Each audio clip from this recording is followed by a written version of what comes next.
पूजा ज्योतिषी पुलिस वाला की खास पेशकश नेताजी के बोल में मैं आपका स्वागत करती हूं। आइए हम मिलते हैं सरदार पटेल वार्ड क्रमांक 15 के निर्दलीय प्रत्याशी रवि सोनवानी जी से।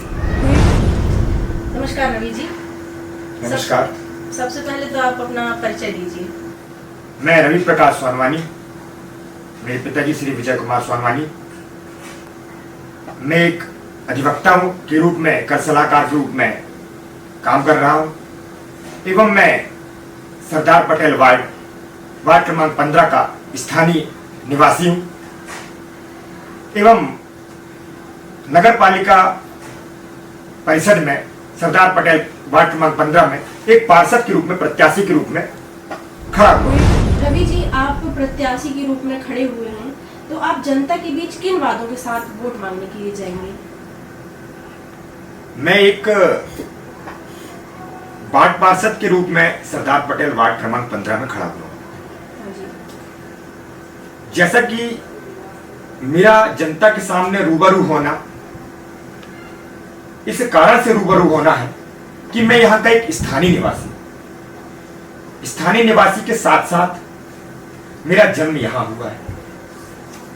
मेरा व्यवसाय, मेरा विधि का कार्य यहां हो रहा है और जनता मुझे भली भांति जानती है।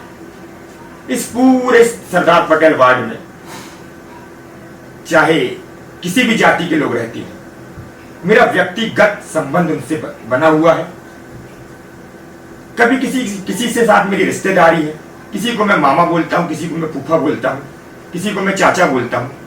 इन सभी संबंधों के साथ मैं सरदार पटेल वार्ड में रह रहा हूं और जनता के पास जाने का मुख्य कारण यह भी है कि हर एक व्यक्ति अपनी आशा के साथ लोगों की तरफ देखता है।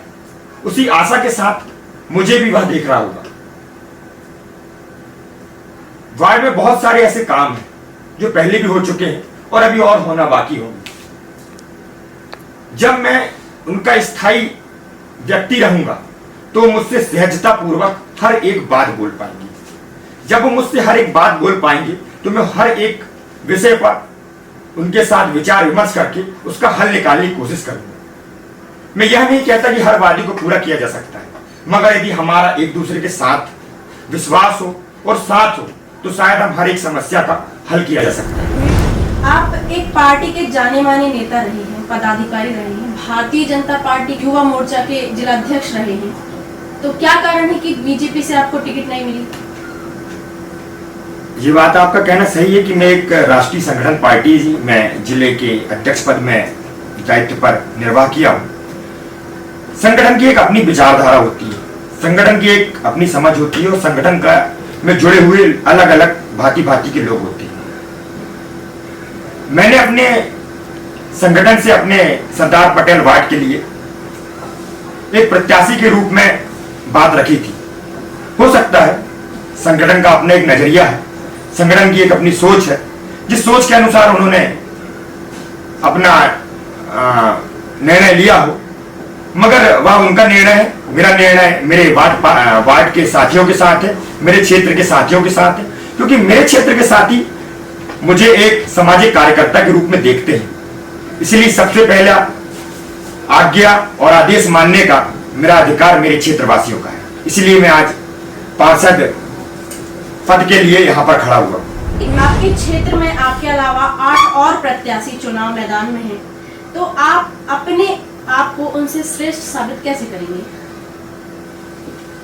मेरे अलावा मेरे सहित बोलना चाहिए तो हम 9 प्रत्याशी इस वार्ड पार्षद के लिए खड़े हुए।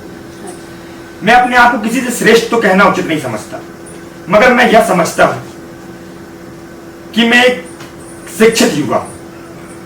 जैसा कि मैंने आपको पूर्व में बताया कि मैं अधिवक्ता हूं, एक कर सलाहकार के रूप में अपने जिले में मैंने व्यवसाय स्थापित किया है। हो सकता है उन 8 की अपेक्षा मेरी शिक्षा अधिक हो या मेरी समझने की क्षमता अधिक हो। और इसके अलावा मैंने 15 साल एक संगठन के लिए काम किया है और जिस संगठन के लिए काम किया उधर से मुझे सीखने को बहुत कुछ मिला है। पार्षद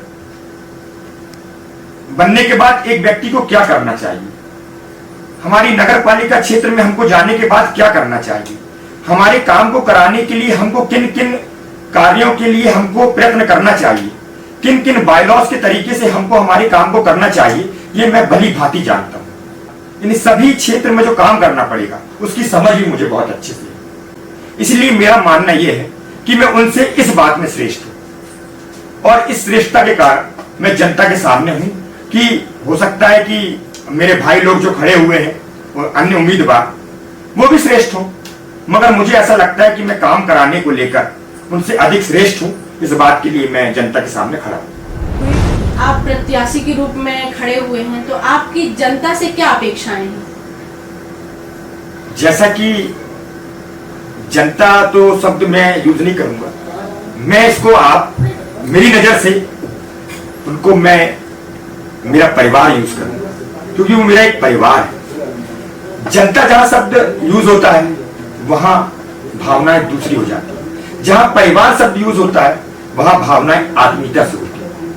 तो उस परिवार से मैं हाथ जोड़ के अपील करूंगा, प्रार्थना करूंगा कि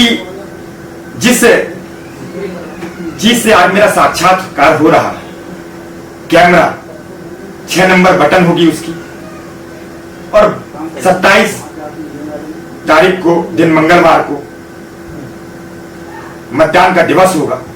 मैं उस पूरे परिवार से यह अपील करना चाहूंगा, अपना आशीर्वाद बहुमत के रूप में मुझे दीजिए और मुझे नेता नहीं बेटा बनाकर इस सरदार पटेल वार्ड में पार्षद के रूप में चुनिए और सेवा करने का मौका दीजिए। आप सभी परिवारजनों से मेरा यही निवेदन है कि आपका पूर्ण रूप से बहुमत प्राप्त हो और मैं यहाँ पर पार्षद के रूप में आपके बेटे के रूप में कार्य कर सकूं।